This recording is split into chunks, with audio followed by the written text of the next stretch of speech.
Welcome to What the Paper Said, in which I, Patrick Crozier, skim through the Times from 100 years ago, read some of the articles and comment on the ones I find interesting.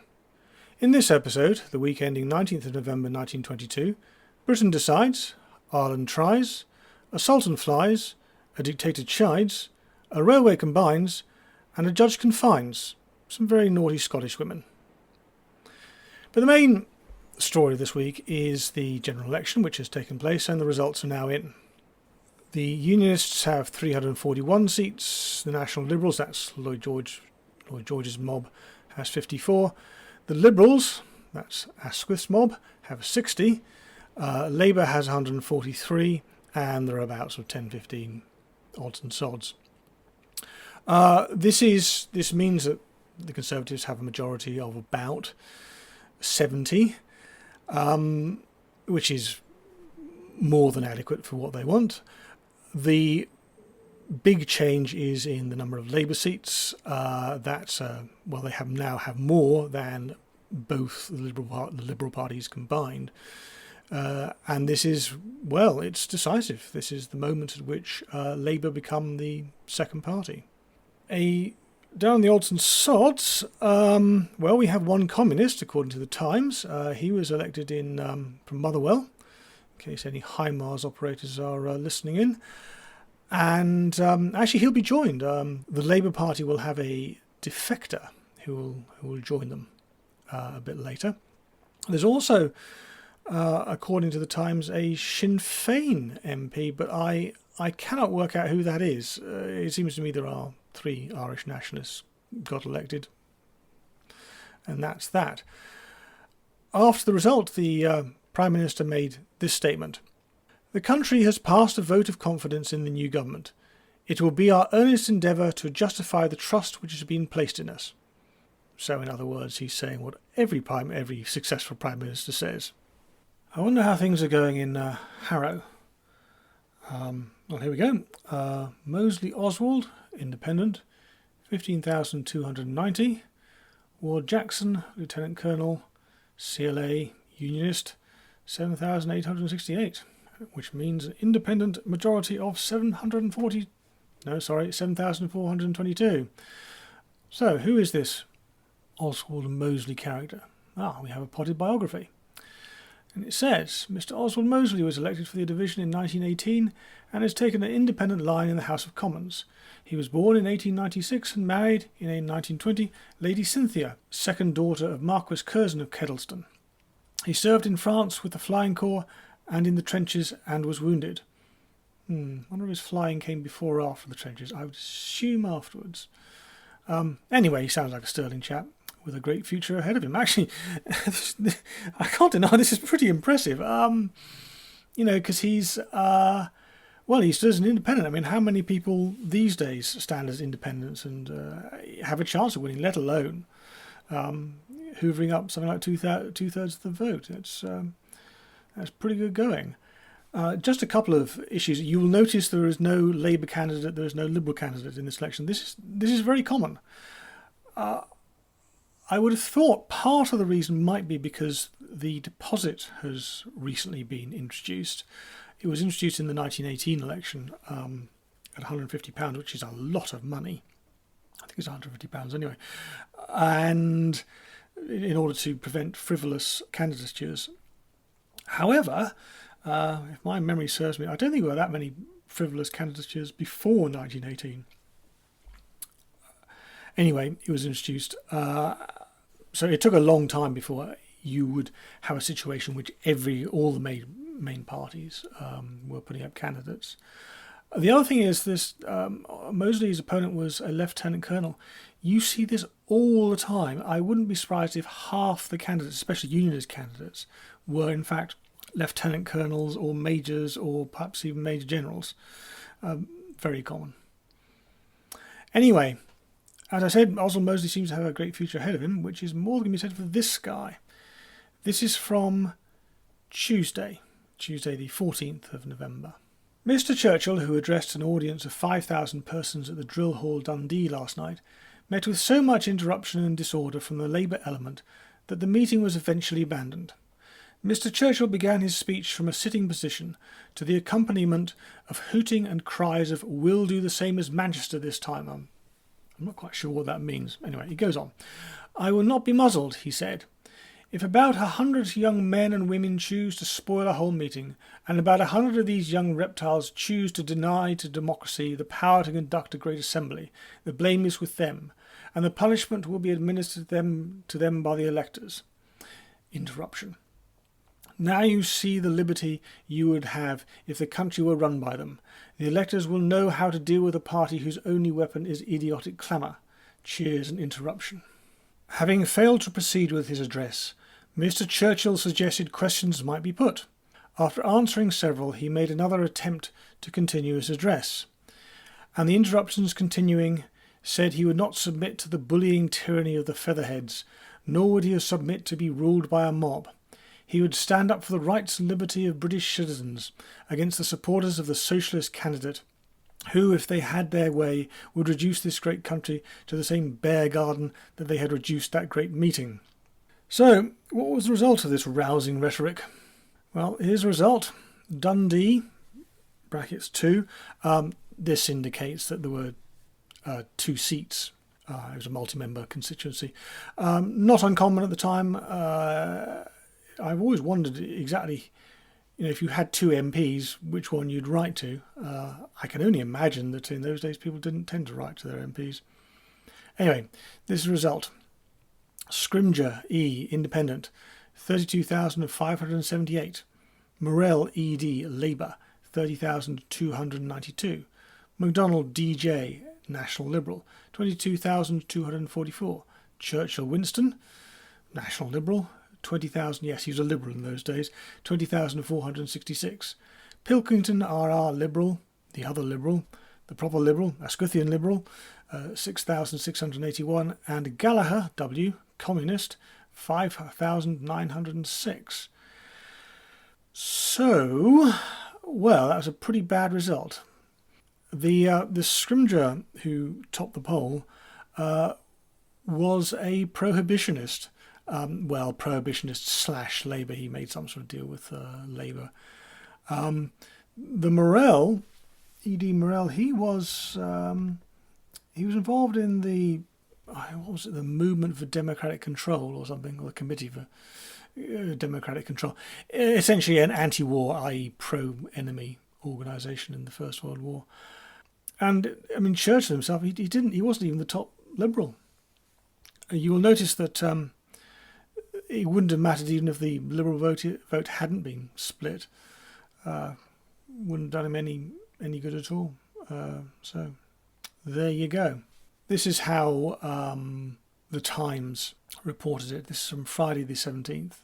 Mr. Churchill was present at the counting of the votes, and he soon became aware that his fate was sealed. He was a somewhat miserable picture of feverish restlessness, and he was completely dejected when Sheriff Malcolm was declaring the result. Mr. Churchill did not ascend the platform erected outside the hall, but stood at the bottom of the steps with tear-stained eyes. And it goes on. Mr. Churchill was received with booing when he entered his motor car in Castle Street and drove off to his hotel. On the Monday, Churchill had made a speech that had not been shouted down. Incidentally, Mr. Churchill expressed his satisfaction at the capture of that mischief-making murderous renegade Erskine Childers. No man, he said, had done more harm or shown more genuine malice or endeavoured to bring a greater curse upon the common people of Ireland than that strange being actuated by a deadly and malignant hatred for the land of his birth. I should point out, and I didn't mention Childers last week, but he was the author of The Riddle in the Sands. Or was it just Riddle in the Sands? Anyway, it was published in about 1903, and was one of several books, novels at the time, warning of the threat of a German invasion. So certainly in 1903, he was very much a British patriot. At some point, I believe before the First World War, he decided he wanted to be an Irish nationalist, and that's what he became. Anyway, he has made common cause with the anti-treaty faction in the Civil War in Ireland. And, well, he's been arrested. And this is from Saturday the 18th. The provisional government surprised the public today by an announcement that 4 men had been executed in Dublin this morning. The executions were carried out by virtue of the powers which had been given to the army by the Provisional Parliament, but the recent policy of the government had hardly prepared the public for news of such drastic steps. It goes on. The trial of Erskine Childers by a military court opened in Portobello Barracks, Dublin, this morning. The proceedings were private, even the press being excluded from the court. So, first of all, it doesn't say what he's being tried for. I think it's treason, and it's essentially having a weapon. And the fact that 4 men had been executed this week, well, let's put it this way, it doesn't sound like good news for Mr. Childers.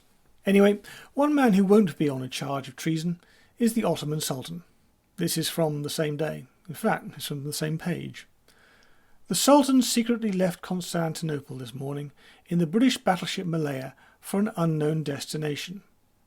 His flight was arranged and carried out with such secrecy that at the moment of writing, when the Malaya is ploughing her way through the Sea of Marmara, in face of driving rain clouds which have hung continuously over this country for the last few days, there are probably not yet a dozen persons in Constantinople who know that the Sultan has escaped his enemies and has joined that ever-growing list of foreign monarchs who have turned to Great Britain for protection in the hour of danger and need. I'm trying to think who they might mean here. The Portuguese emperor, I think it was emperor, ended up in West London. Was Britain involved in getting King Constantine to safety about a month ago? I think it had something to do with getting Emperor Karl of Austria out. And of course the Tsar was very keen for the British to help him in 1917. Not that the help ever arrived. Anyway, it goes on. The step he has now taken was entirely due to the initiative of the Sultan himself.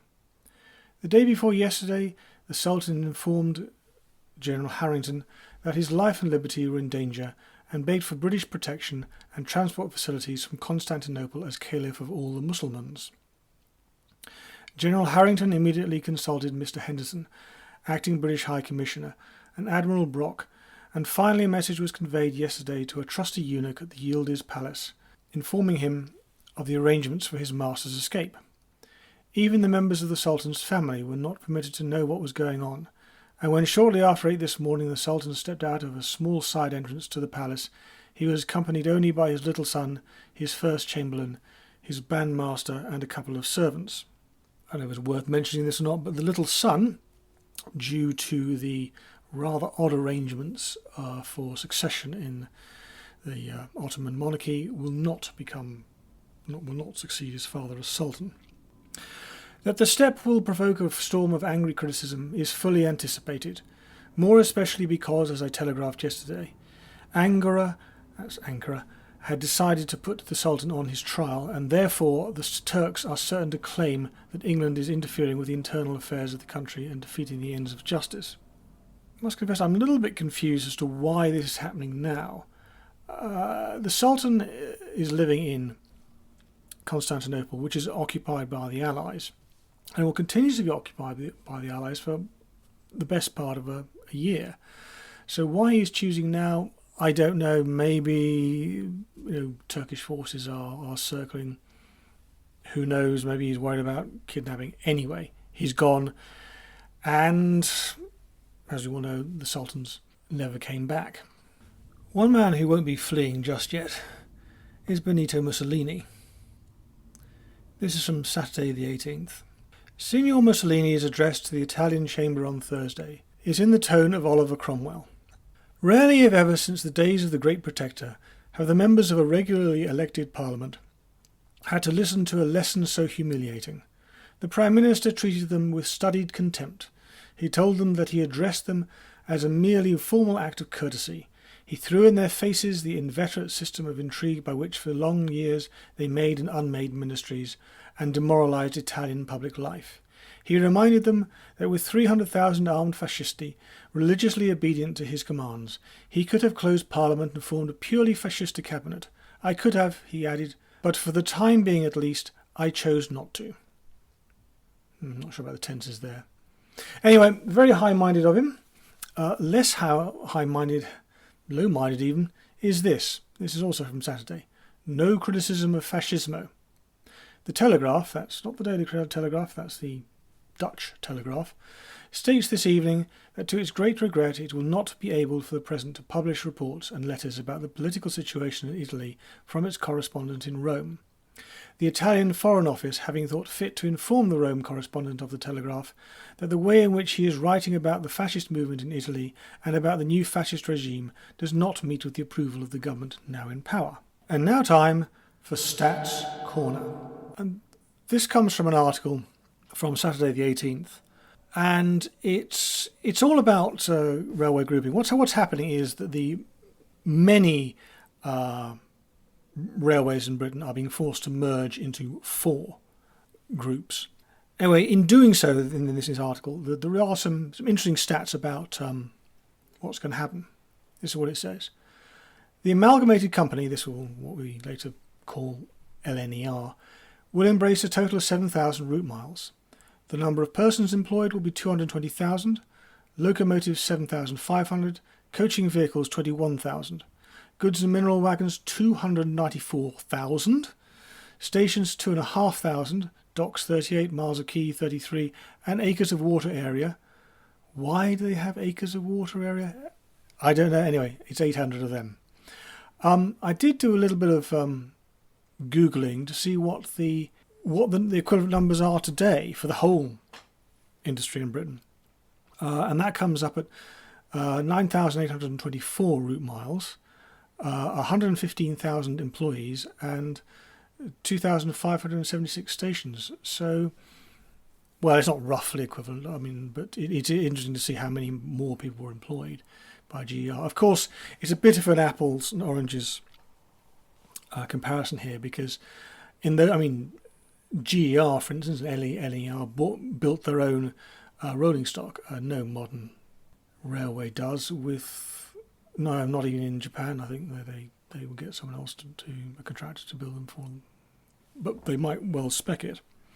Anyway, yes, I mean, it's an interesting example. I mean, we're just talking about, perhaps a company that will be worth a quarter or a third of the whole industry, but is roughly equivalent to the whole industry now. It's just symbolise how much smaller railways are these days. Anyway, last week, Remembrance Day fell last week. That's November the 11th. For most people, it was an opportunity for quiet reflection, but not for everyone. This is from Friday the 16th. No, it isn't. This is from Thursday the 16th. Severe strictures on Flag Day arrangements were made by Sheriff Blair at Glasgow Sheriff Court today, when 15 Poppy Day collectors who had stolen money from collection boxes on Saturday came up for disposal. Interesting way of putting it. The sooner an inquiry is made into the whole question of this Flag Day collecting, the better, the sheriff said. When 3 of the women, one with 2 previous convictions, appeared in the dock and admitted stealing over £10 from the boxes. He asked how it was that a woman with 2 previous convictions was accepted as a collector, and said he thought it did not say much to the organisation that women of this description should be allowed to go on the streets collecting for a charitable organisation. Each of these 3 women was sent to prison for 1 month. As I've said before, the first thing is, as I've said before, it's amazing how quick this is. I mean, this is a week, 10 days since the offence was committed and they're in jail. Does that ever happen in Britain these days? I don't know. If so, why? Anyway, the other interesting thing is his statement that he asked how it was that a woman with 2 previous convictions was accepted as a collector. To which the question is, how would anyone know? I mean, you can't know nowadays. Or I don't think the government will tell you unless it's under certain circumstances. Maybe you were able to in those days. Maybe you were able to go up to the local court and find out these sorts of things. Or maybe people were just expected to know who'd gone to prison. Who knows? Anyway, that's all for this week. I aim to have something up next week, but I promise nothing.